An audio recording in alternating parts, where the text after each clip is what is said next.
we're going to stay on the Kansas City Chiefs here because we were live streaming this last night from Mission Cigar out in the wild, so to speak, in the jungle. And you can just feel the vibe around people in this country that, there's a narrative that the referees are cheating and the NFL is cheating for Patrick Mahomes and the Chiefs so they can set up the Super Bowl.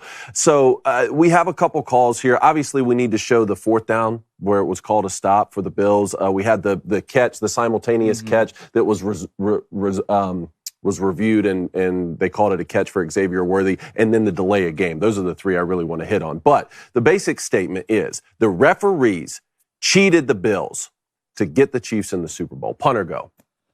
I'm going to go on the premise. Cheated is a strong word.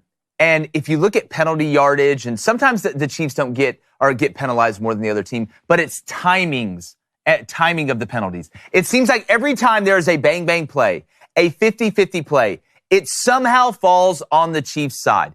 Josh Allen got that first down last night. He got it. You can see it from the side view. He got the first down. The side judge that actually came and had the correct spot, right, was overruled by the guy that had the incorrect spot. And then on the review, you can see the ball literally on the line before it disappears behind Chris Jones for a first down. And even worse than that, they got a fourth down earlier, and they shouldn't have been in fourth down because Dalton Kincaid got the first down. I just find it amazing. They give him an extra second on the play clock when it says 2:01 before the 2-minute warning, but 0 on the play clock. That's absolutely asinine. I'm just to the point now where I don't think they're sitting in a smoky room saying, hey, how can we screw everybody and help the Chiefs win? It's just an amazing-ass coincidence that every time a game-deciding call comes down to it, it falls on the Chiefs' side. It's a miracle. It's amazing it always happens. Name the time the Chiefs didn't get a call. Okay, you'll get your turn. Do we have the fourth down stop? Let's show it. Let's show it if we got it, because there's multiple examples last night. All right, let's go ahead and play it. We got a tush push here. A quarterback sneak, please. Yeah, right here. Bro, Josh Allen's got the first down. I can tell you with the back line he's got the first down. Even the announcers are like, I think he got it, because it was blatantly obvious he got it. The guy at the top, that's a first down, bro. You can't sit here and confidently say it. Hold on. I can sit here and confidently say it. And the other view's even better. The referees cheated the Bills in favor of the Chiefs. Punter, go. Punt. None of these plays are definitive enough to be like, he got that first down. And actually, the right referee made the right call, which is on this sideline because he only had one body in front of him. The other referee had two. Look at it right now. It's easier for this ref to see the side of the ball than it is that ref. And at the end of the day, I don't even think this should be about referees. This should be more about the NFL and why we haven't fixed this problem yet. This shouldn't come down to referees spotting the ball. Even the review's not good enough. Sensor on the ball. If you put a sensor on the ball, the amount of money that the NFL makes every year is insane. I see it in soccer. I see it in tennis. And I don't know why this haven't been fixed yet, but I can look at this, and that's not a definitive first down to me. Look where the ball is. It doesn't matter where his body is. It matters where the ball is. You can go back to the simultaneous catch. I think that was the right call. I think the ball did hit the ground, but I do think both of them possessed it. The tie goes to who? The tie goes to the receiver, just like in baseball. The tie goes to the runner. The refs didn't cheat you. You just lost this football game. And the crazy thing about it, you're lucky it was this close because you fumbled it 3 times. You should have thrown 3 interceptions, and the Chiefs are just better than y'all.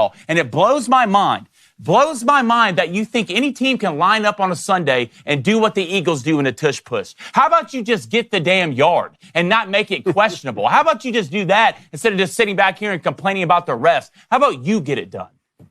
It's pretty annoying to see the NFL tell me how fast a guy can run when he's running on a touchdown because they have chips in the shoe or something. Oh, I agree with that. Put that in the football and say if we got a first down or a touchdown. Well, I think to Blaine's point that he said the guy that saw the ball made the right call. I think that's an even more egregious statement because he saw the ball and got it wrong. The other guy didn't even see the ball and got it right. I could see from that other view last night that Josh Allen got the first down. All I'm going to ask is I'll ask this question again.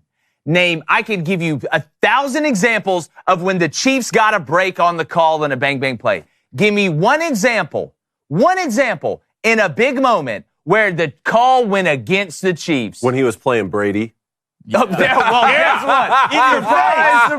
In your face. So genuinely, you think how does this mechanism work? Well, like what David, Roger calls down and I don't think people sit in a smoky room and they're like, hey, if this happens, we're going to do this, we're going to do that. It just seems like the Chiefs have so much cachet and I think you saw this a decent amount with the Patriots, and there were some similar complaints to that. The Chiefs have so much cachet that if it's close, it's almost like a defense mechanism that the officials seem to go inside with the Chiefs. I just don't believe in coincidences. I'll ask again. Name one time where the Chiefs, where that went the opposite way. I get just what you're once. saying. Give me one example. But the Chiefs, I will say this, and I came out and said this. Patrick Mahomes gets a lot of calls, for sure. A lot of calls. The superstar treatment. I understand that, but there's no way it's good for business just to have one team make it to the Super Bowl every year. And I don't know. We're about to talk about that one. We're behind closed doors. Because this will be what 6. This will be 5 of 6 years for the Chiefs going to the Super Bowl. And let's see, 1, 2, 3, 4, 5 of 6 years with 3 wins with a chance to make it 4th and the first one to win 3 in a row. And I will say this, I do think the 2-minute warning thing was agreed. I think that was probably the worst call out of That was just absolutely awful. All right, boys, punter, go for a little second topic here. Let's go get locked in. All right.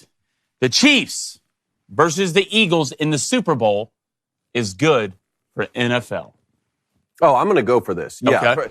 And even take like Taylor Swift out of it for a minute, because that all by itself would be good for the NFL to get all of these eyeballs and fans of hers across the country to tune in for the Super Bowl where they otherwise wouldn't have. Just take that out of it. It's a dynasty thing for me, right? This is like the Michael Jordan moment for Roger Goodell, and he's had a couple of them now with Brady and got to, Peyton Manning and all these guys. But yeah, I mean, what the Chiefs and Andy Reid and Patrick Mahomes and Travis Kelce are all doing, a chance to be the first NFL team to win 3 in a row. Not only is that great for Roger Goodell and the NFL because you're going to get all the views from the people who are supporting this and who are fans of this, but you're going to get the hate watchers who want to tune in, just like yesterday. How many people were watching yesterday just because they wanted to see Patrick Mahomes and Travis Kelce lose, so they had to walk off that field crying in frustration? And then your opponent in it is going to be a big market like Philadelphia with a star running back who has a chance, 40 yards away from having the most rushing yards in NFL history with the regular season and the postseason combined. I think the NFL loves this. I love it, David. Well done. Jake, the Chiefs versus the Eagles in the Super Bowl is good for the NFL. Punt or go? I'm going to punt, and there's some nuance to this. I don't think it's the worst thing in the world for the Chiefs to have made the Super Bowl with a chance to win 3. I think it's a bad matchup for the Chiefs to play the Eagles because they're 2 of the big dogs,